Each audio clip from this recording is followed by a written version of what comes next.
మీరు యేసు పేరిట బోధింపరాదని మేము ఖండితముగా ఆజ్ఞాపించుటిని. అయినను మీరు యెరూషలేము మందంతటను మీ బోధనలను వ్యాపింపజేసిరి. యేసు రక్తపాతములకు మమ్ములను బాధ్యులను చేయుటకు మీరు ఉద్దేశించుచున్నారు అని వారితో పలికెను. అందుకు పేతురు తదితర అపోస్తలులు వారితో, మేము మనుష్యులకు కాక దేవునికి విధేయులము కావలేను. మీరు యేసును మ్రాణుపై వేలాడదీసి చంపితిరి. అయినను మన పితరుల దేవుడు ఆయనను మృతుల నుండి లేపెను. ఇశ్రాయేలు ప్రజలకు పశ్చాత్తాపపడు అవకాశమును కల్పించుటకును వారి పాపములు క్షమింపబడుటకును దేవుడు ఆయనను వారికి నాయకునిగా రక్షకునిగా చేసి తన కుడి ప్రక్కన కూర్చుండబెట్టుకొనెను. దేవుడు తన పట్ల విధేయత చూపు వారికి అనుగ్రహించిన పవిత్రాత్మను మేము ఈ జరిగిన సంఘటనలకు సాక్షులము అని మొదలుపెట్టి పిమ్మట వారు అపోస్తలులను లోనికి పిలిపించి కొరడాతో కొట్టించి మరలా యేసు పేరిట బోధింపరాదని ఆజ్ఞాపించి వదిలివేసిరి. యేసు నామము కొరకు అవమానములను పొంద యోగ్యులమైనవి అని వారు సంతోషముతో ఆ విచారణ సభ నుండి వెడలిపోయేది. ఇది ప్రభువు వాక్కు. భక్తి కీర్తన. అందరూ ప్రభు నీవు నన్ను విపత్తు నుండి తప్పించుతివి. శత్రువులు నా పతనమును చూచి సంతసింపకుండానట్లు చేసితివి కనుక నేను నిన్ను స్తుతింతును. ప్రభు నీవు నన్ను పాతాళలోకము నుండి వెలుగులోకి కొనివచ్చితివి. మృతలోకమునకు ఎగువాని నుండి నన్ను తప్పించి నాకు జీవమును ప్రసాదించితివి. అందరూ ప్రభు నీవు నన్ను విపత్తు నుండి తప్పించితివి కనుక నేను నిన్ను స్తుతింతును. ప్రభు భక్తులారా ఆయనను స్తుతించి కీర్తింపుడు, ఆయన నామమునకు వందనములు అర్పింపుడు. ఆయన క్షణకాలము కోపించును, ఆయన అనుగ్రహము మాత్రము జీవితాంతము వరకు ఉండును. రేయి దుఃఖము వలన కన్నీళ్లు కానీ వేకువనై ఆనందము చేకూరును. అందరూ ప్రభు నీవు నన్ను విపత్తు నుండి తప్పించితివి కనుక నేను నిన్ను స్తుతింతును. ప్రభు నీవు నా మరణాలించి నా మీద దయ చూపుము. దేవా నన్ను ఆదుకొనుము అని వేడుకుంటుని. నీవు నా శోకమును నాట్యముగా మార్చితివి. సంతాప సూచకముగా నిన్ను దాల్చి నా గోనెను తొలగించితివి. నాకు ఆనందకరమైన పంటలను కట్టబెట్టితివి కనుక నేను మౌనముగా ఉండగా నీ స్తుతులను పాడదను. నా ప్రభువైన దేవా నేను నీకు సదా వందనములు అర్పింతును. అందరూ ప్రభు నీవు నన్ను విపత్తు నుండి తప్పించితివి కనుక నేను నిన్ను స్తుతింతును.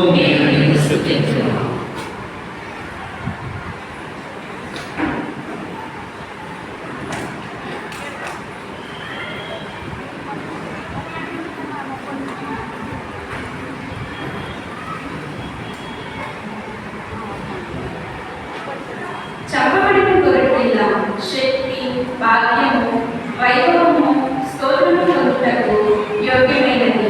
రెండవ పట్టణము పునీత యోహాను గారు రాసిన దర్శన గ్రంథము 5వ అధ్యాయము 11వ వచనం నుంచి 14వ వచనం వరకు. దర్శన గ్రంథము 5వ అధ్యాయము 11వ వచనం నుంచి 14వ వచనం వరకు.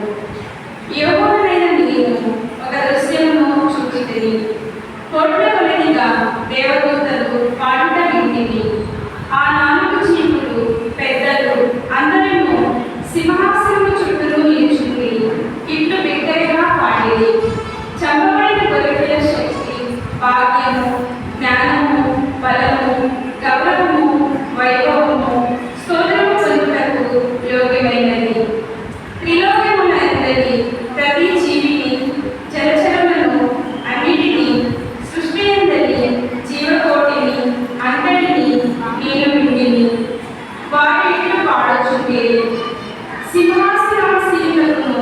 గొర్రెపిల్లకును స్తుతి, గౌరవము, వైభవము, ప్రభావము శాశ్వతమగునుగాక.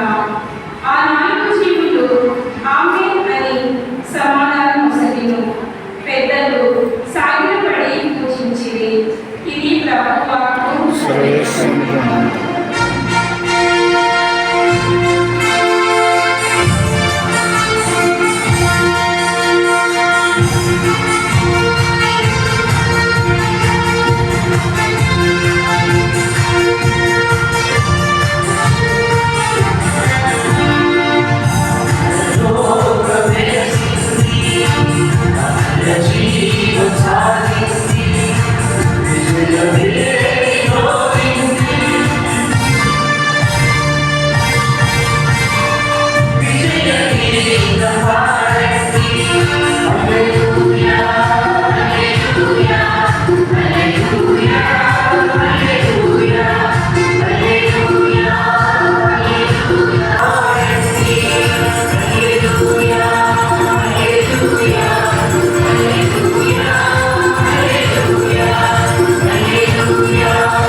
పవిత్ర సువిశేషములోని భాగము.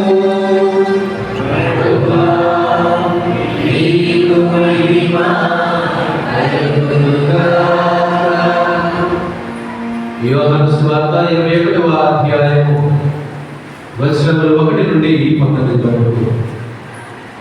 యోహాను సువార్త 21వ అధ్యాయము వచనములు 1 నుండి 19 వరకు. యేసు తిబేరియా సరస్సు తీరమున శిష్యులకు మరలా దర్శనమిచ్చెను. ఆయన దర్శనమిచ్చిన విధానం ఏదనగా, సీమోను పేతురు, దిదీము అనబడు తోమ, గలిలయలోని కానా నివాసి నాతనయేలు, జబదాయి కుమారుడు మరి 2 శిష్యులు ఒక చోట ఉండిరి. సీమోను పేతురు వారితో, నేను చేపల పట్టబోతున్నాను అని పలుక, వారు, మేమును నీ వెంట వచ్చదము అని. వారు బయలుదేరి పడవ ఎక్కిరి. కానీ ఆ రాత్రంతయు వారికి ఏమీ దొరకలేదు. ప్రాతకాలమున యేసు సరస్సు తీరమున నిలుచుండి ఉండెను. కానీ శిష్యులు ఆయనను గుర్తింపలేకపోయేది. యేసు వారిని, బిడ్డలారా, నీ యొద్ద చేప ఉన్నదా అని అడుగగా, లేదు అని వారు బదులు పలికిరి. అప్పుడు ఆయన వారితో, పడవకు కుడివైపున వల వేయుడు, చేపలు దొరుకును అని చెప్పారు. వారు అట్లే వల వేశారు. చేపలు ఎక్కువగా పడినచే వారు వలను ఆగలేకపోయారు. అప్పుడు యేసు ప్రేమించిన శిష్యుడు పేతురు, ఆయన ప్రభువే అనెను. ఆయన ప్రభువు అని వినినంతనే వస్త్రహీనుడైన సీమోను పై వస్త్రమును చుట్టుకుని సముద్రములో దూరాడు. తక్కిన శిష్యులు చేపలతో నిండి ఉన్న వలను లాగుచు పడవలో ఒడ్డునకు వచ్చింది. వారు తీరమునకు ఎంతో దూరం ఆగలేదు. 200 గజముల దూరం మాత్రమే ఉంది. వారు ఒడ్డునకు వచ్చినప్పుడు అచ్చట బొగ్గుల మంటను, దానిపై ఉన్న చేపలు రొట్టెలను చూసింది. యేసు వారితో, మీరు ఇప్పుడు పట్టిన చేపలు కొన్ని తీసుకుని రండు. సీమోను పేతురు పడవని ఎక్కి 153 పెద్ద చేపలతో నిండిన వలను ఒడ్డునకు లాగాడు. ఇన్ని చేపలు ఉన్నను ఆ వల మిగులలేదు. వచ్చి భుజింపుడు అని యేసు వారిని పిలిచారు. ఆయన ప్రభు అని వారు వెలుగుదురు కనుక శిష్యులలో ఎవడను నీవెవడవు అని ఆయనను అడుగా సాహసపడలేదు. యేసు వచ్చి రొట్టెను తీసుకొని వారికి పంచిపెట్టాడు. అట్లే చేపలను కూడా వారికి పంచి ఇచ్చాడు. మృతుల నుండి లేపబడిన పిమ్మట యేసు శిష్యులకు దర్శనమిచ్చుట ఇది 3వ పర్యాయము. వారు రుచించిన పిమ్మట యేసు సీమోను పేతురుతో, యోహాను పుత్రుడైన సీమోను, నీవు నన్ను వీరందరికంటే ఎక్కువగా ప్రేమిస్తున్నావా అని అడిగాను. అందుకు పేతురు, అవును ప్రభు, నేను నిన్ను ప్రేమిస్తున్నానని నీవు ఎరుగుదువు అని సమాధానమిచ్చాను. అప్పుడు యేసు, నీవు నా గొర్రెల పిల్లలను మేపుము అని చెప్పాడు. యోహాను పుత్రుడైన సీమోను, నీవు నన్ను ప్రేమిస్తున్నావా అని యేసు 2వ పర్యాయము అతన్ని అడిగాడు. అవును ప్రభు, నేను నిన్ను ప్రేమిస్తున్నానని నీవు ఎరుగుదువు అని పేతురు బదులు చెప్పాడు. నా గొర్రెలను కాయము అని యేసు చెప్పాడు. యోహాను పుత్రుడైన సీమోను, నీవు నన్ను ప్రేమిస్తున్నావా అని 3వ పర్యాయము యేసు అతన్ని అడిగాడు. నీవు నన్ను ప్రేమిస్తున్నావా అని యేసు 3వ పర్యాయం అడిగినందున పేతురు మనస్సు నుంచుకొని, ప్రభు, నీకు అంతయు తెలియదు, నేను నిన్ను ప్రేమిస్తున్నానని నీవు ఎరుగుదువు అని. అప్పుడు యేసు, నా గొర్రెలను మేపుము అనెను. ఆయన అతనితో, నేను నీతో నిశ్చయముగా చెప్పుచున్నాను, నీవు ఎముకుడుగా ఉన్నప్పుడు నడుము కట్టి నీవు వెళ్ళదలిచిన చోటుకు వెళ్ళనివాడు. కానీ నీవు వృద్ధుడమైనప్పుడు నీ చేతులు చాచదు. అప్పుడు వేరొకడు నీకు నడికట్టు కట్టి నీవు వెళ్ళటకు ఇష్టపడిన చోటుకు తీసుకుని పోవును అని చెప్పాడు. పేతురు ఇంటి మరణముతో దేవుని మహిమపరపడనున్నాడో సూచించినట్టు ఆయన ఇట్లు పలికెను.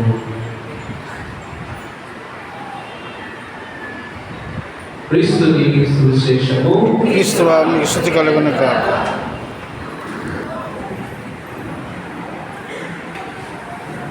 ఒకరోజు ఇది యథార్థంగా జరిగినటువంటి సంఘటన. ఒక వ్యక్తి తన యొక్క కుమారుని కన్నా తన యొక్క తమ్ముడు కుమారుని మంచి ప్రయోజనం చేస్తాడని తను ఆశపడి తనకు ఉన్నతమైనటువంటి చదువులు చదివించి ఒక గొప్ప గవర్నమెంట్ జాబ్ ఇచ్చేలాగా చేశాడు. ఒకరోజు అనుకున్న విధంగా ఆయన పట్టణానికి వెళ్తున్నటువంటి సమయంలో ఆయన ప్రయోజనం చేసినటువంటి వ్యక్తి ఆ పట్టణంలో ఉన్నాడని తెలుసుకుని తన వద్దకు కలవడానికి వెళ్ళాడు. తనను చూడడానికి వెళ్ళిన సమయంలో ఆయన ఎప్పుడో ఉన్నతమైనటువంటి స్థానంలో ఉన్నాడు. కుమారుడు ఈయనేమో పొలం పనులు చేసుకునేటువంటి వాడు, కొంచెము ముసలి వాళ్ళగా మనం ఎలా పంచి కట్టుకొని కొంచెం మట్టి పట్టుగా ఉన్నటువంటి వాటిని వేసుకుని కవర్ వేసుకొని కొంచెం పట్టణంలో నడుస్తూ ఉన్నాడు. కాబట్టి కొంతమంది కూడా వాలిపోయి దిగాలుగా ఉన్నటువంటి మహమ్మతో ఉంటాడు. అక్కడికి వెళ్ళి, ఇదిగో మా బాబు ఇక్కడే ఉన్నాడయ్యా, తన పేరు ఇది అని చెప్పినప్పుడు అక్కడ ఉన్నటువంటి ఆ డోర్ దగ్గర ఉన్నటువంటి వ్యక్తి లోపలికి వెళ్ళి, పలానా వ్యక్తి కోసం వచ్చాడు, ఆయన నీ బంధువు అంటే నేను చూడటానికి వచ్చాడు అన్నప్పుడు ఆయన కొంచెం దూరం నుంచి చూసి అంటూ ఉన్నాడు, ఇదిగో ఆయన అక్కడి నుంచి అంటే పంపించింది, ఆయన కనుక లోపలికి వస్తే నా కొలీగ్స్తో లేదా నేను పనిచేసేటువంటి వారిలో నా పరువు పోతూ ఉందని చెప్పాడు.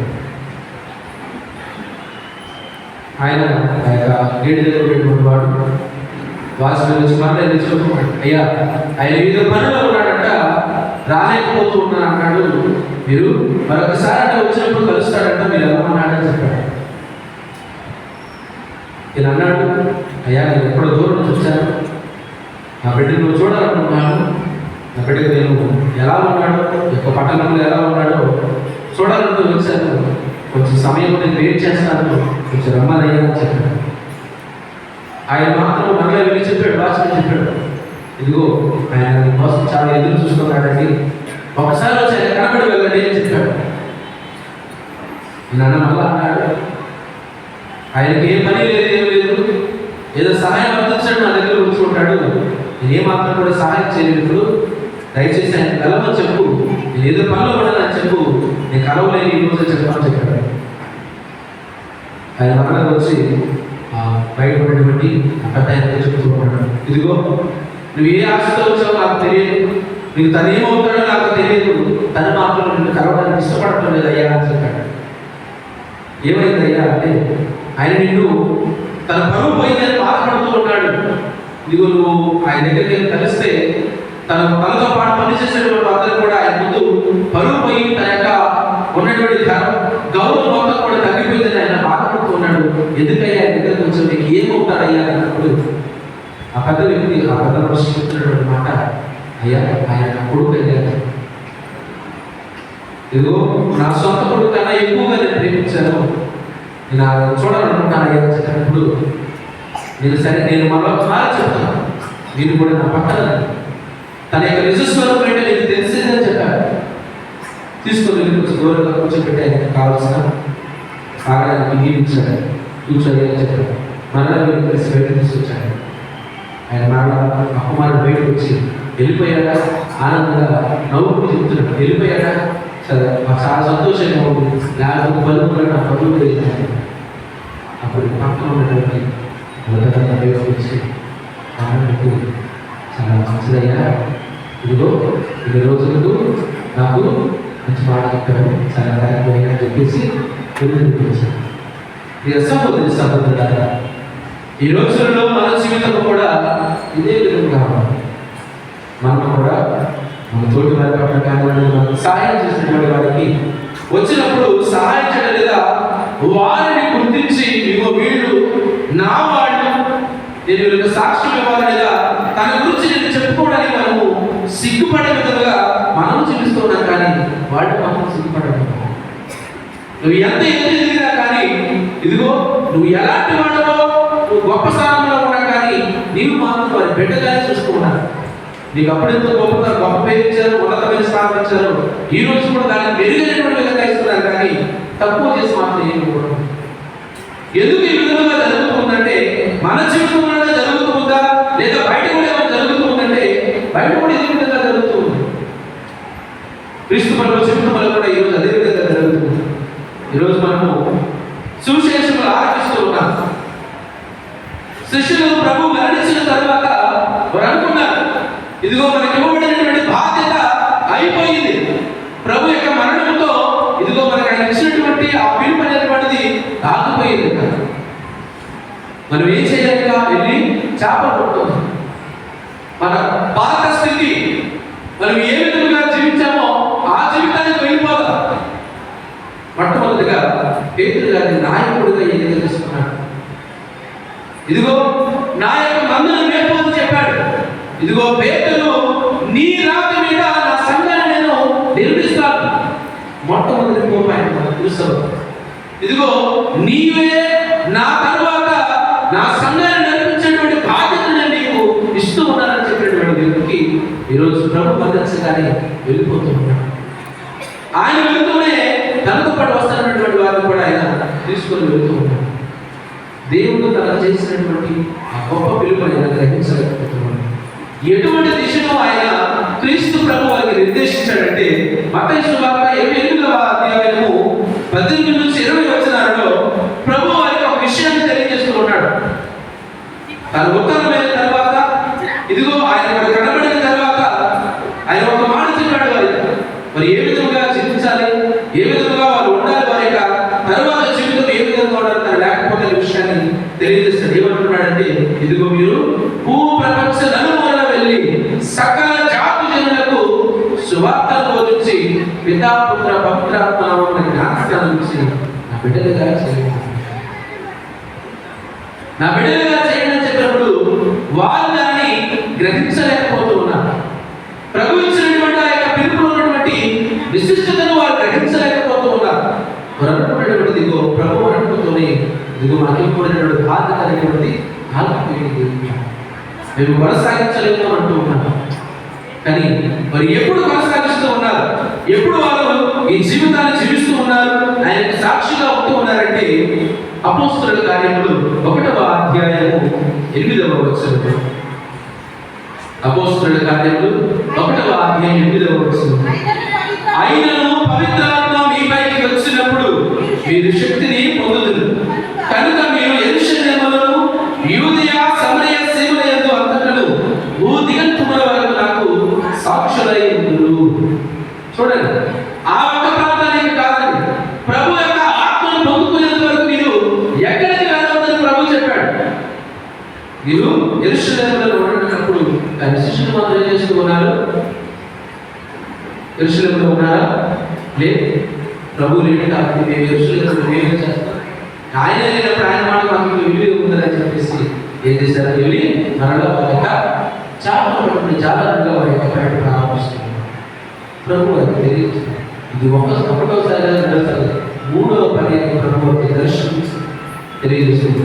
2 పర్యాయాలు చూసినటువంటి వాడు, 2 పర్యాయాలు కలుగుతున్నటువంటి వాడు మరలా ఆయన చెల్లికి వెళ్ళాడంటే వారు ఏమి లోపించింది?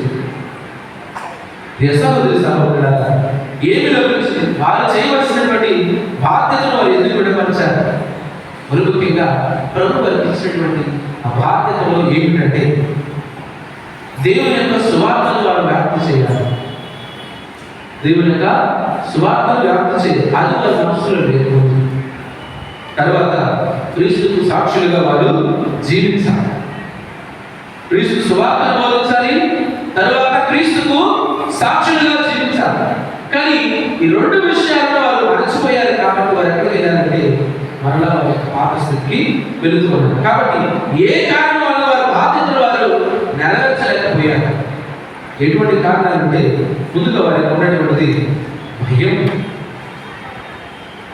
వారికి ఉన్నటువంటిది భయం. మత్తయి సువార్త 26వ అధ్యాయము 56వ వచనం. మత్తయి సువార్త 26వ అధ్యాయము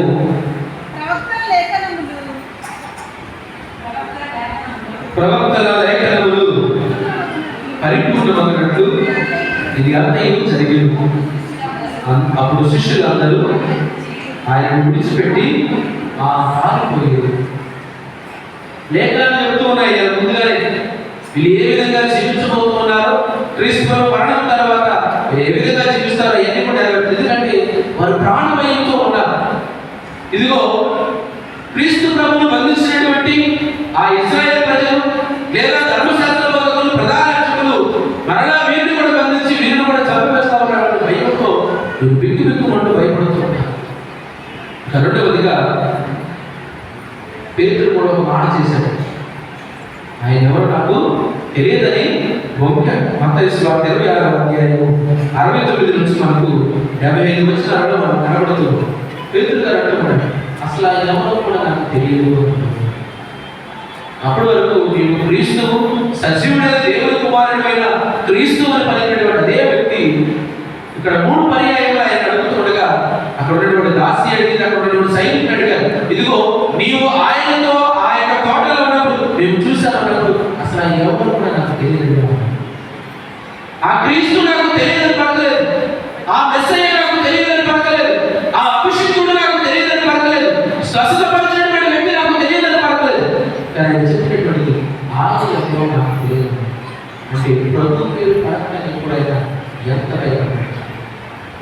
ఆయనలో దేవుడు ఇచ్చినటువంటి శక్తి కన్నా, దేవుడు చెప్పినటువంటి బోధ కన్నా, దేవుడు ఇచ్చినటువంటి అధికారం కన్నా ఈ లోకం యొక్క అధికారానికి, ఈ లోకంలో ఉన్న భయాలకు, ఈ లోకంలో అనేకమైనటువంటి శక్తులకు ఆయన భయపడి నోరు తెరిచి ప్రభు యొక్క మాటలు పలకడానికి భయపడుతుంది.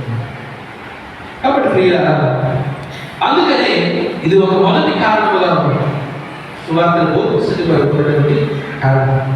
రెండవది, క్రీస్తు ప్రభు మరణం తర్వాత వారిలో సందేహం వచ్చింది.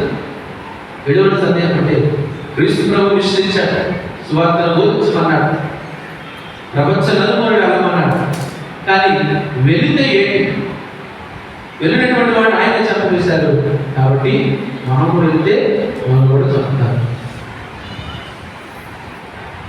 వారికి ఆ భయం అనేటువంటి మనలో కూడా చంపుతారనే భయంతో వారు బయటికి రాలేదు. మూడవదిగా ప్రభు ఉత్థానంలో మరణ వారు విశ్వాసాన్ని నింపుకున్నారు. ఈ భయాలన్నీ కూడా ఎప్పుడు పోగొట్టుకున్నారంటే వాళ్ళు ఎలా వాళ్ళని క్రీస్తుకు సాక్షులుగా ఉండడానికి వాళ్ళు ఎప్పుడు ప్రేరేపించబడ్డారు, ఎప్పుడు నింపబడ్డారంటే క్రీస్తు ప్రభు ఉత్థానం అయిన తర్వాత వాళ్ళు ఎప్పుడైతే పెంతెకొస్తు పండుగ రోజున పవిత్ర ఆత్మను పొందుకున్నారో ఆ సమయంలో వారి యొక్క మిషన్కు లేదా సువార్త పరిచర్యకు వారిలో అజీవం అనేటువంటిది ప్రజ్వలించింది. యోహాను సువార్త 20వ అధ్యాయము 19 నుంచి 21, 23 వచనాలు. యోహాను సువార్త 20వ అధ్యాయము 19 నుంచి ప్రభు ఎప్పుడైతే ఉత్థానమయ్యారో అప్పుడు వరకు బిక్కుమంటూ ఒక గదిలో ఉన్నటువంటి వాళ్ళు పొద్దున్నే ప్రభు ఉత్థానమయ్యారు ఎప్పుడైతే వచ్చిందో పరుగు బయటకు వచ్చింది. అప్పుడు ప్రాణభయం లేదు వాడు. అప్పుడు వరకు యూదులు ప్రధాన అర్చకులు చంపుతారు భయపడేటువంటి వాళ్ళు ఆ రోజు భయం పోయింది వాళ్ళు. అప్పుడు లేక ప్రభువు లేనటువంటి వారికి, మమ్మల్ని రక్షించేటువంటి వాడు ఎవరు లేడని భయపడినటువంటి వారికి ప్రభు యొక్క ఉత్థానము వారిలో ధైర్యం, ప్రభు యొక్క ఉత్థానము వారికి ఔదార్యాన్ని ఇచ్చింది, ప్రభు యొక్క ఉత్థానము వారికి భరోసా ఇచ్చింది. కాబట్టి వారు ఇదిగో ప్రాణమైన విడనాడి తీసుకెట్టి ప్రభు కొరకు చూడడానికి పరుగు ప్రభువు చదువుకున్న తర్వాత వారి యొక్క జీవితము అన్నముగా సంతోషంగా నింపుకున్నారు. అదే విషయాన్ని ఈరోజు మనము మొదటి పట్టణంలో ఆలోచిస్తూ ఉన్నాము. మొదటి పట్టణంలో ఈ శిష్యులందరినీ కూడా ఈ పరిసయ్యులు, ధర్మశాస్త్ర బోధకులు, పెద్దలందరూ కూడా వారు పిలిచి వారికి ఒక వార్నింగ్ ఇస్తూ ఉన్నారు. ఏమనిస్తూ ఉన్నారు? మీరు యేసు పేరిట బోధింపరాదని మేము ఖండితముగా ఆజ్ఞాపించుతుంది. అపోస్తలుల కార్యములు 5వ అధ్యాయము 28వ వచనం. అయినను మీరు యెరూషలేమునంతటను మీ బోధనను వ్యాపింపజేస్తుంది. యేసు రక్తములకు మమ్మలను బాధ్యులను చేయుట మీ ఉద్దేశం ఏంటంటే మీరు బోధించేటువంటి ఏంటంటే క్రీస్తు ప్రభు సజీవుడై లేచాడు, ఆయన ఏ పాపం చేయకుండా మనందరి పాపముల కొరకు ఆయన సిలువ వేయబడ్డాడు, రక్తం సిందించాడు. ఆయన యొక్క ఉత్థానంలో మనకు రక్షణ ఉన్నదని మీరు బోధిస్తూ ఉన్నారు.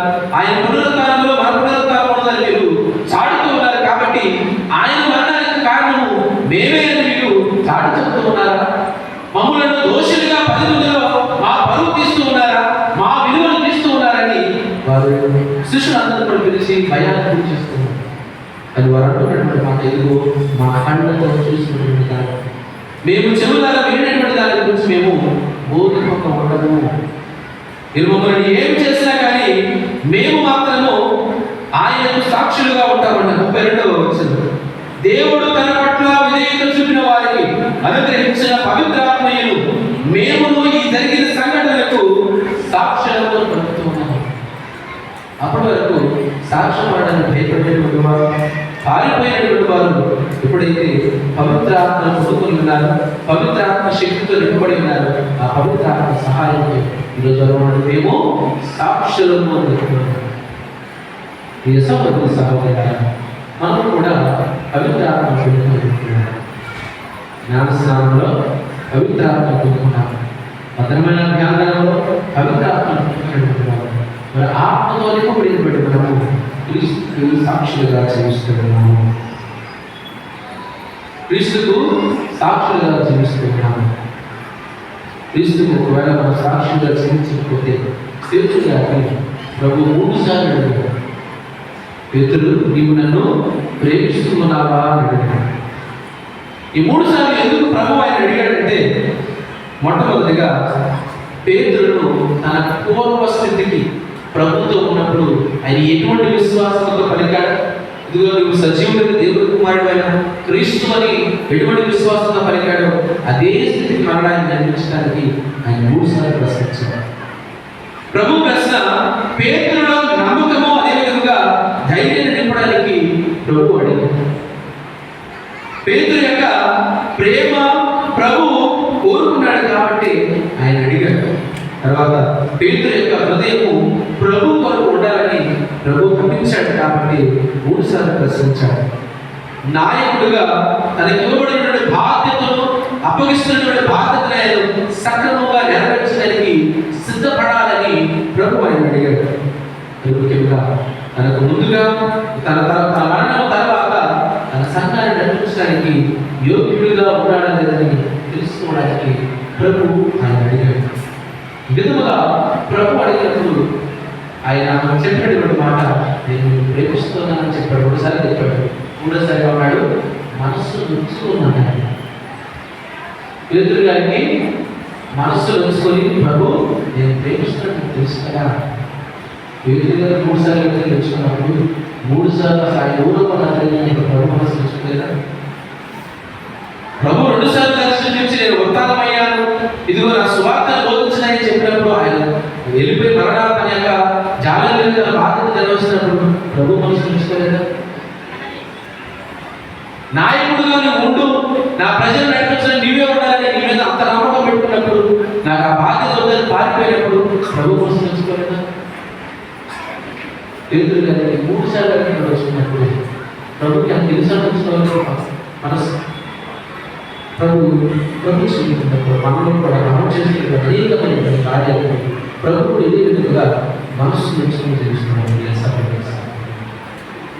ఇదిగో ఆయన గురించి మనము సాక్షులుగా ఉండాలని పరిశుద్ధ గ్రంథం మనకు అనేక సందర్భాలు తెలియజేస్తుంది. ఇదిగో తండ్రి దేవుడు సాక్ష్యం ఇచ్చాడు, క్రీస్తు ప్రభువే సాక్ష్యం ఇచ్చాడు. ఇదిగో తన గురించి తానే సాక్ష్యం చెప్తున్నాడు. మరి మనం ఏ విధంగా సాక్ష్యంగా ఉండాలని తెలుసు కోరుతుందంటే, ఇదిగో మనందరం కూడా అంగీకరించాలి ఆయనకు సాక్ష్యం పలకడానికి. మన డోరందరూ కూడా సాక్ష్యం పడడానికి సిద్ధంగా ఉండాలి. మత్తయి సువార్త 10వ అధ్యాయము 32-33 వచనాలలో మనం ఏ విధంగా సాక్ష్యం పలకాలో చెప్తూ, కనుక ప్రజల ఎదుట నన్ను అంగీకరించు ప్రతి వారిని పరలోకమందున నా తండ్రి సమక్షమున నేను అంగీకరించను. అట్లుగాక ప్రజల ఎదుట నన్ను తిరస్కరించు ప్రతి వారిని పరలోకమందున నా తండ్రి సమక్షమున నేను తిరస్కరించను. ఈ లోకంలో ప్రజలందరూ ఎదుట ప్రభు ఆయన ఎప్పుడో నాకు తెలియదు, నీవు కనుక తిరస్కరిస్తే సాక్ష్యం ఇవ్వకపోతే ప్రభు కూడా పరలోక రాజ్యంలో గుడి ప్రకారం అన్నప్పుడు నీకు కూడా అదే విధంగా తిరస్కరిస్తాడు. సాక్ష్యం ఈయన నా బిడ్డ నన్ను గోలి జీవించాడు, నా సువార్తను విశ్వసించాడు చెప్పండి. ఆయన ఎవరో నాకు తెలియదు. 10 మంది కన్యకలు, 5 విజ్ఞానవంతులు, 5 అవివేకవంతులు. అవివేకవంతులు ప్రభు ద్వారా ప్రభు దేవుని యొక్క సేవకులకు నువ్వు మాతో పాటు నాకు దూరపెట్టినప్పుడు ప్రభుగా ఉన్నాడు, ఎవరో నాకు తెలియదు అన్నట్టుగా మొహం కూడా పక్కకు. ఇక యొక్క ఆత్మ సాక్ష్యం పలికింది. ఇగో పవిత్ర ఆత్మ సాక్ష్యం పలికింది, నిజమైనటువంటి దేవుని యొక్క స్వరూపం అని చెప్పి. అదేవిధంగా మనం కూడా అదేవిధంగా సాక్ష్యం పలకాలి. యోహాను సువార్త 15వ అధ్యాయం 26-27 వచనాలలో చెప్పబడుతుంది, నేను తండ్రి యొద్ద నుండి మీ యొద్దకు పంపనున్న ఓదార్చు వాడును, తండ్రి యొద్ద నుండి వచ్చు సత్యస్వరూపి ఆత్మ వచ్చినప్పుడు ఆయన నన్ను గురించి సాక్ష్యం ఇచ్చును. పవిత్ర ఆత్మ సాక్ష్యం ఇచ్చును. మీరు మొదట నుండి నా వెంట ఉన్నవారు కనుక మీరు నన్ను గురించి సాక్ష్యం ఇవ్వండి. పవిత్ర ఆత్మ తండ్రి వదిలించినటువంటి ఆత్మే సాక్ష్యం ఇస్తూ ఉంటే, మొదటి నుండి నాతో ఉన్నటువంటి వారు మీరు కాబట్టి మీరు కూడా సాక్ష్యం ఇవ్వాలి. మనం కూడా అదే విధంగా సాక్ష్యం ఇవ్వాలి. సాక్ష్యం ఇస్తే మన జీవితం ఏంటి? మనం రక్షించబడతాం. రోమీయులకు రాయబడినటువంటి లేఖ 10వ అధ్యాయం 9వ వచనం, నీ నోటితో యేసు ప్రభు అని ఒప్పుకొని మృతుల నుండి దేవుడు ఆయనను లేవనెత్తనని నీ హృదయంలో నీవు విశ్వసించడంతో నీవు రక్షించబడుదువు. మనం పలికేటువంటి విశ్వాసం లేదా సాక్ష్యము, ఇదిగో మనము రక్షించబడుతూ ఉన్నాము. సహోదరులు, ఇది మనం పలికేటువంటి విశ్వాసం. క్రీస్తు ప్రభు కూడా తను తానుగా సాక్ష్యం ఇచ్చుకున్నాడు.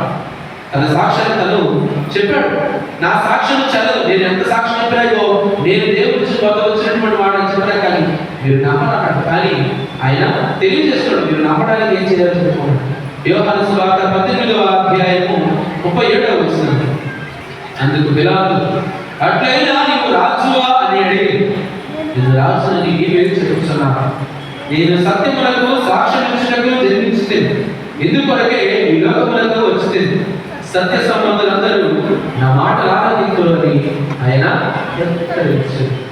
సత్యాన్ని నిలబడినటువంటి వారు, నీతిమంతులుగా ఉన్నటువంటి వారు క్రీస్తు ప్రభు యొక్క బోధనలో ఆలకిస్తారు. ముఖ్యంగా ఆయనకు సాక్షులుగా జీవిస్తారని ప్రభు తెలియజేస్తున్నాడు. ప్రియ సహోదరి సహోదరుల, దర్శన గ్రంథము 3వ అధ్యాయం 14వ వచనంలో కూడా విశ్వాస పాత్రుడును సత్యవాదియు సాక్షియు దేవుని సృష్టికి ఆదియు అయిన ఆమేన్ అనువాని సందేశం ఇదే. ఈరోజు మనము 2వ పట్టణంలో వింటున్నటువంటి మాట.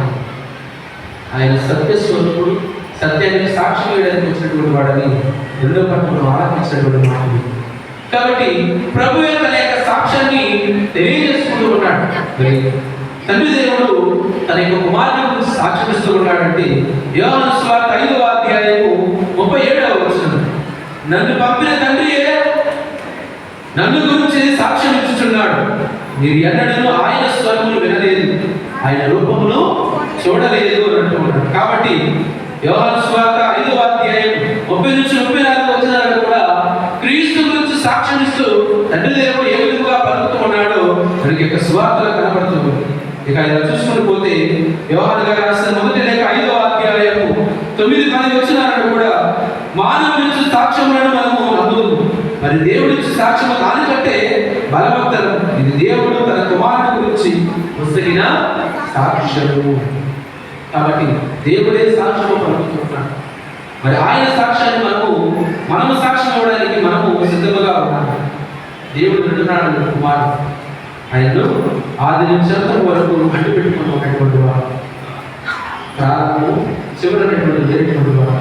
మరి ఆయన సాక్ష్యం ఇస్తూ ఉండగా ఆయనతో కలిసి జీవిస్తున్నటువంటి మనం, ఆయన అనేకమైనటువంటి మేలు పొందుతున్నటువంటి మనం ఆయనకు సాక్షులుగా జీవిస్తూ ఉన్నాం. ఏ సందర్భమైన కారణం, విశ్వాసాన్ని ప్రదర్శించే సందర్భం కానివ్వండి, లేదా ఇతరులకు సహాయం చేసే సందర్భం కానివ్వండి, క్రైస్తవులను చెప్పుకోవడానికి మనం జీవించినటువంటి జీవితం కాదు, ఏదైనా కానివ్వండి, మనం క్రీస్తుకు సాక్షులుగా జీవిస్తున్నాం కదా. భయపడుతూ ఈ లోకంలో అధికారాన్ని భయపడుతూ దేవుని యొక్క ప్రేమను మనం తృణీకరిస్తూ దేవునికి అసత్యవాదులుగా జీవిస్తున్నాం. ఆత్మ పరిశీలన చేసుకుంటాం. ఒకవేళ మనం విధంగా జీవించకపోతే ఈ కదివుల పూజలో అటువంటి మనస్సు మనకు అనుగ్రహించినట్టు ఆ ప్రభువును లేచి నిలబడి మన యొక్క విశ్వాసాన్ని ప్రకటించాలి.